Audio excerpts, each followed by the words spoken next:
wasn't in the weather forecast for today either.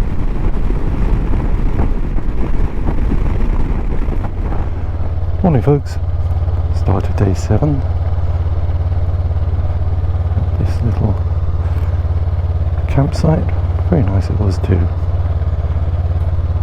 Quite scenic, as you can see. Plan for today is the NC500. Not all of it, that'd be 500 miles.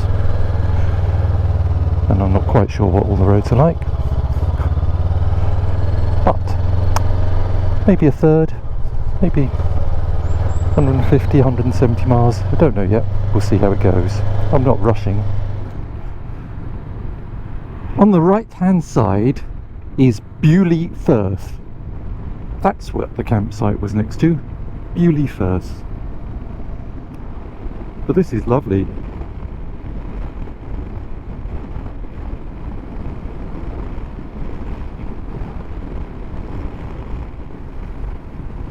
The weather seems to be clearing. It came through a very dark patch where the clouds were just seem to be getting darker and darker, but here like it's opening up a bit.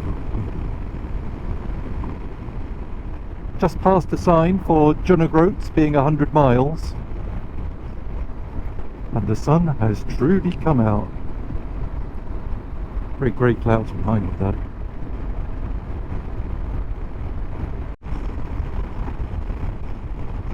I'm not sure why I'm using SatNav GPS. The NC500 is signposted with those brown signs. So if, like me, you've never done the NC500, once you're up this way, if you're starting at Inverness, it's very well signposted along the A9.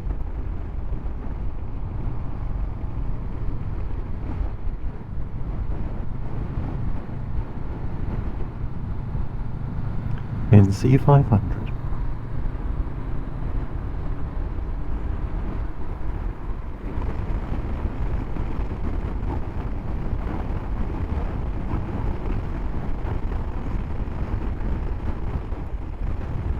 Well, it's just started to rain, only a little bit, but I thought I'd put the camera on to show those hills in the back there. So disappeared now.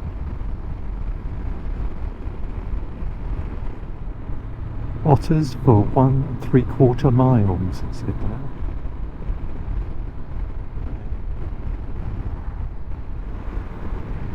Dunrobin Castle, 3/4 mile.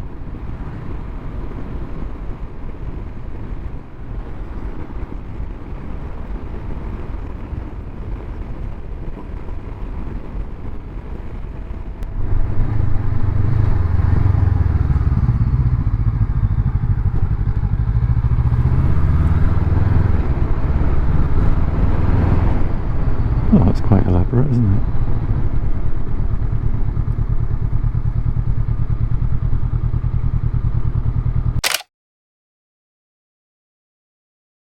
Behind the castle is the North Sea. I won't stop here because I've got to park miles away up the hill. This is disabled parking and coaches. Cocoa Sky. Is it open? What is it? Cocoa Sky looks open. Chocolates, coffee, cakes. Perfect.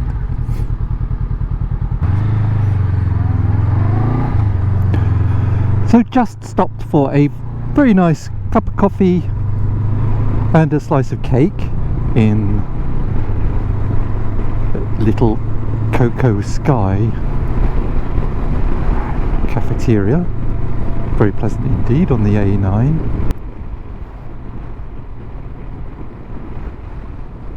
I did have breakfast this morning at the campsite, well at the tent. I had a coffee and an oat so simple I don't know whether you've had oats so simple.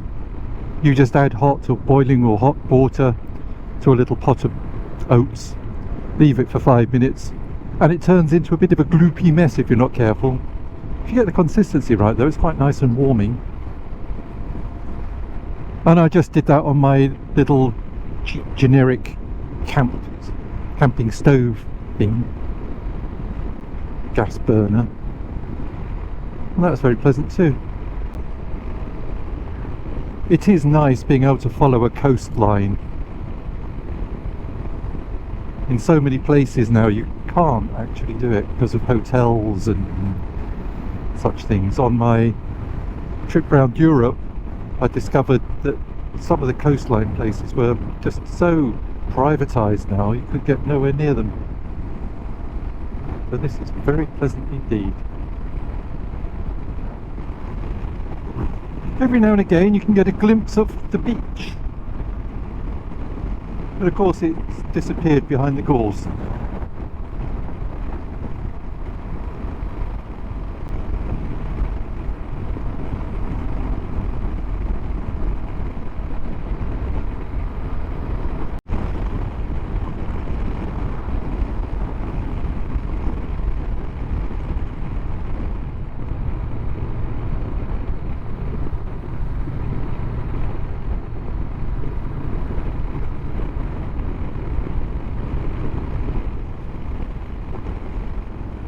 Lots of these little run-down or dilapidated, abandoned stone houses. Oh, what the story behind them is.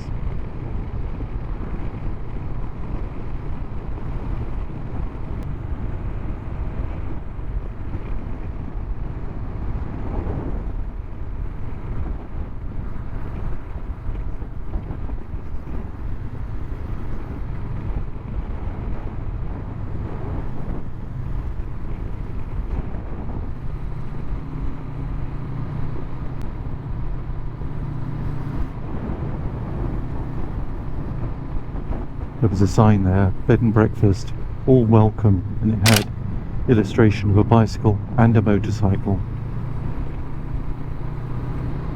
Wick 37, John O'Groats 55. That's not a score, that's a mileage distance.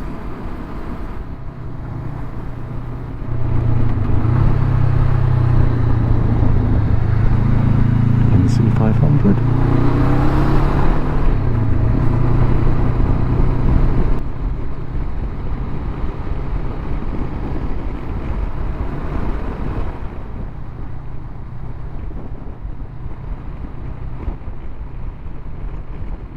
Still on the A9. It's a very nice road. Welcome Bulldog. Who would have believed him?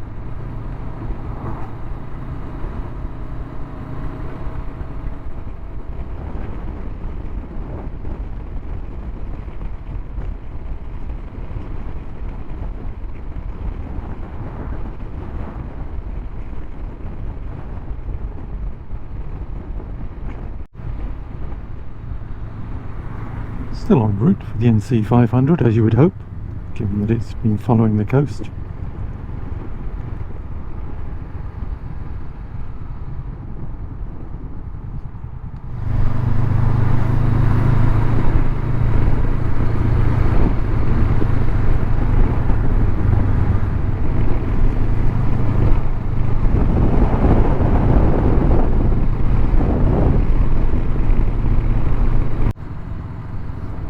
This is the town of Keis.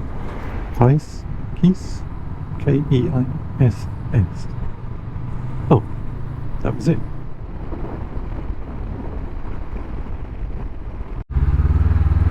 Taking a very brief detour off the A99.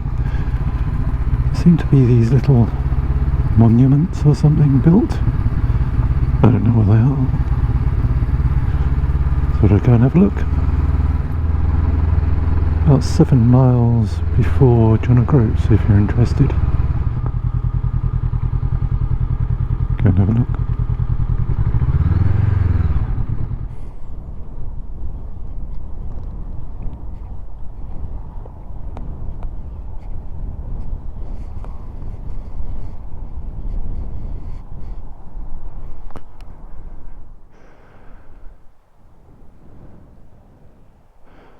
Looks like there's a few of them.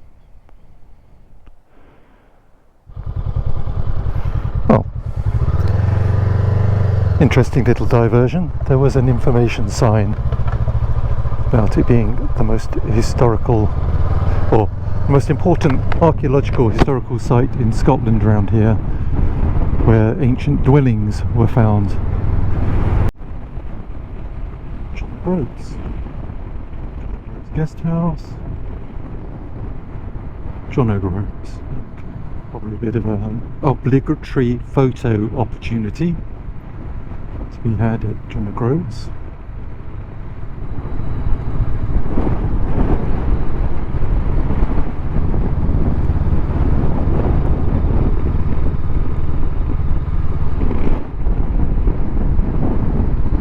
Christmas shop, just in case.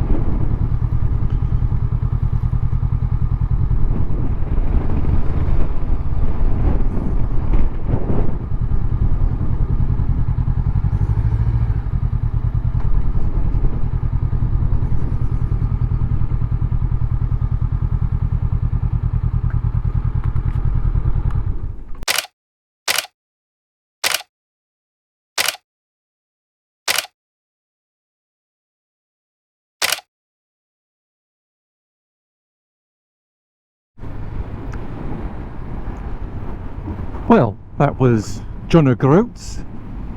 I stopped and had a bowl of soup and a sandwich at a little coffee shop there. Chatted with the chap, Graham,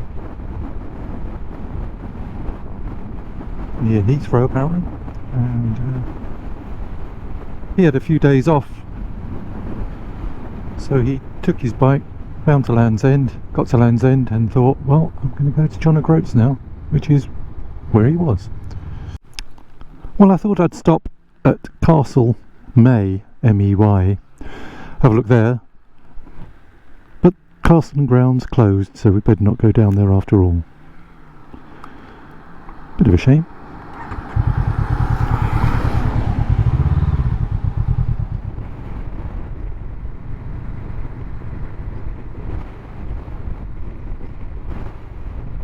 Those waves look fairly huge. In the town of Dunnet, D-U-N-N-E-T. Really blustery here.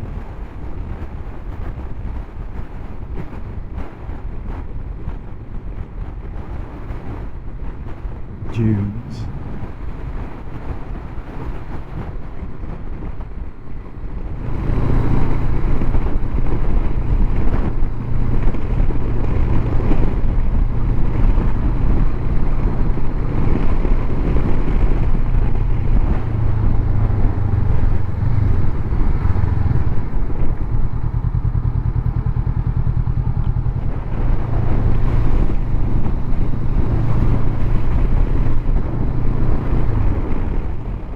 Having just come through Thurso Bay, we're now back on the A9.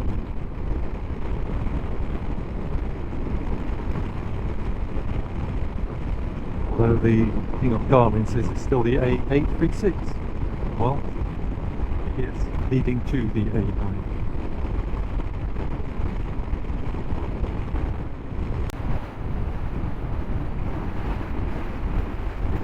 Dunray.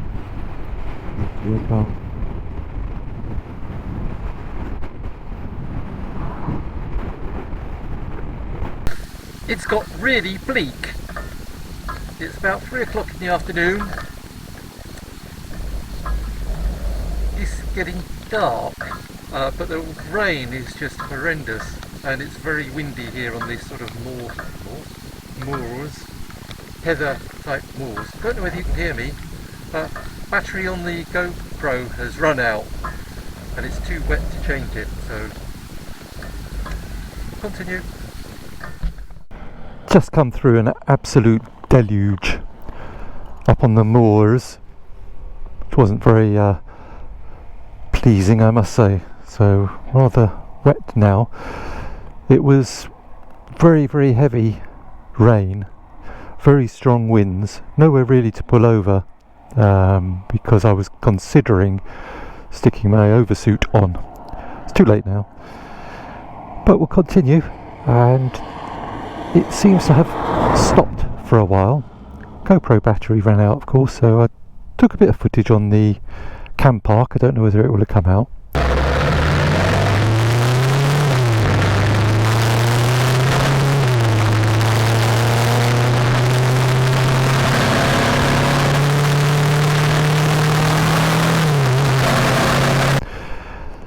Just as an update, we've done 178 miles so far today, and there's 89 miles left on this particular first stage of the two-stage NC500. So I'm thinking I'll probably continue for another 35-40 miles and then figure out accommodation. But that's the plan anyway. This wasn't in the weather forecast for today either.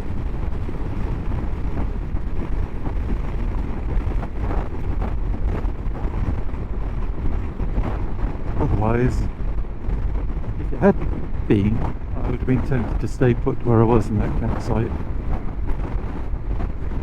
Set off tomorrow.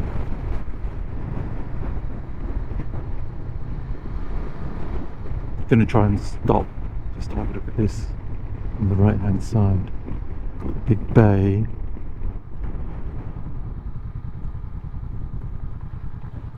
Inlet type thing at a beach. How about that? It's rather lovely. Looks a bit brighter over there.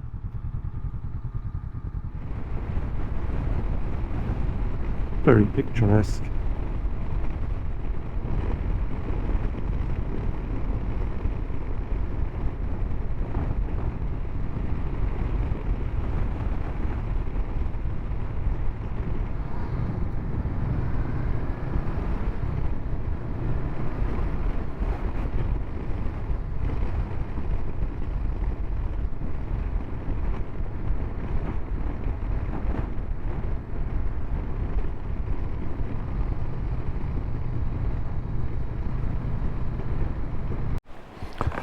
Well, I'm hoping this is genuine.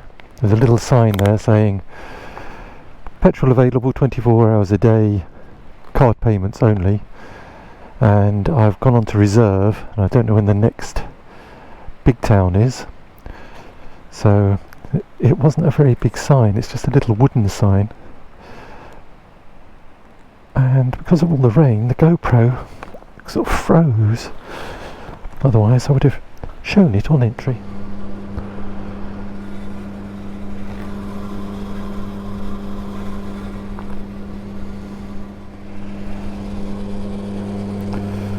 So it took 13.13 litres.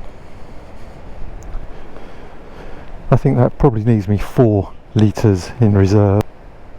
203 miles. There seem to be plenty of camping sites.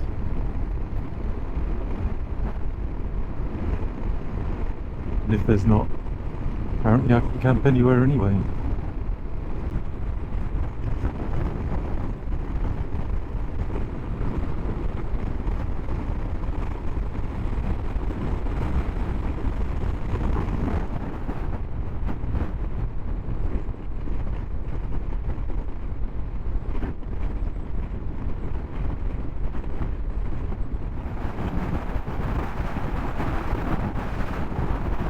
Wind up here is very strong. Bit of a tug of war going on.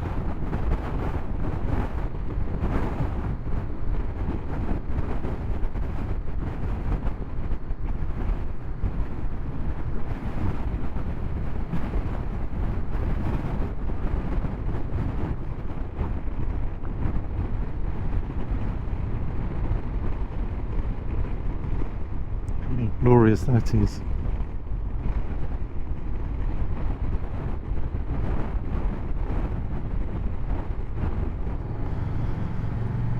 It's a lovely beach.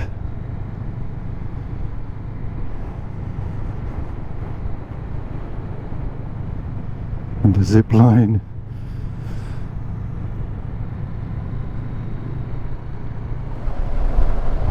So there's a campsite just here. Stopped at a little shop. A couple of provisions. I'll just see whether they've got any availability here. So you drive around, you can go wherever you wish, but don't go on an electric. So we've got 35 miles left on the first leg of probably 250, which is okay. It's going to be really blustery up here, so I'm going to see if I can position the bike so it doesn't fall over on me, but it gives me a bit of protection. This site has got a pub on it, but no food, and it's very, very wet just here, so I'm going to find a bit of a higher bit, which looks like it's out over there. Anyway, I'm going to set up in the wind and see you later. Hi folks, so this is the end of day 7, and on the North Coast 500, rode about 200 miles today, which is further than I had anticipated, but I didn't want to do the whole half, if you know what I mean.